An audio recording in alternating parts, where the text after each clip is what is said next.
In the diagram, the letter H stands for high pressure. South Africa is influenced by three main high pressure cells, which are found to the west, east, and over the interior of the country. High pressure systems are important because the air inside them sinks down. When air sinks, clouds do not form easily, which results in clear skies and dry weather conditions. The South Atlantic high pressure cell is found over the Atlantic Ocean to the west of South Africa. In the diagram, it is shown near the cold Benguela current. Because this is a high pressure system, the air sinks and becomes dry and stable. This sinking air prevents the rainfall and leads to clear skies. The cold Benguela current also cools the air above it, which reduces evaporation. As a result, very little moisture is available for rain. This is why the west coast of South Africa is generally cool and dry. The South Indian high pressure cell is found over the Indian Ocean to the east of South Africa. This high pressure system is linked to the warm Mozambican currents. Warm ocean water causes more evaporation, which adds to moisture in the air. Winds then blow this warm, moist air from the Indian Ocean into the eastern part of South Africa.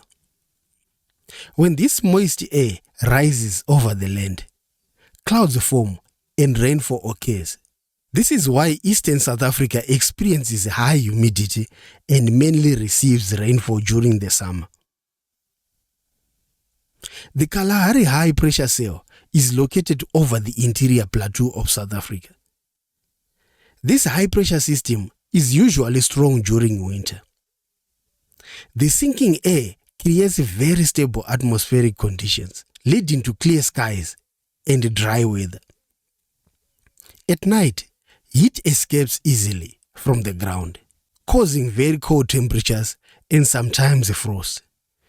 This explains why most of South Africa's interior is dry in winter and receives little to no rainfall during this season.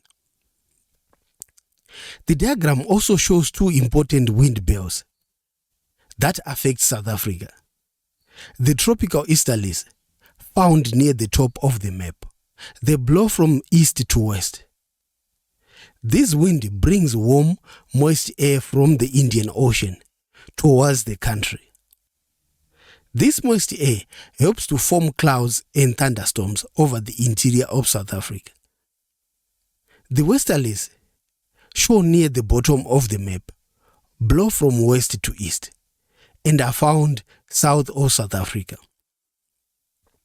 These winds are most important in winter and are responsible for bringing cold fronts towards the country. At the bottom of the diagram, the westerlies are shown together with cold fronts and frontal depressions. These weather systems move from west to east and mainly affect the southwestern part of South Africa. When cold fronts pass over this region, they bring clouds and rainfall. This explains why the Western Cape receives most of the rainfall during winter.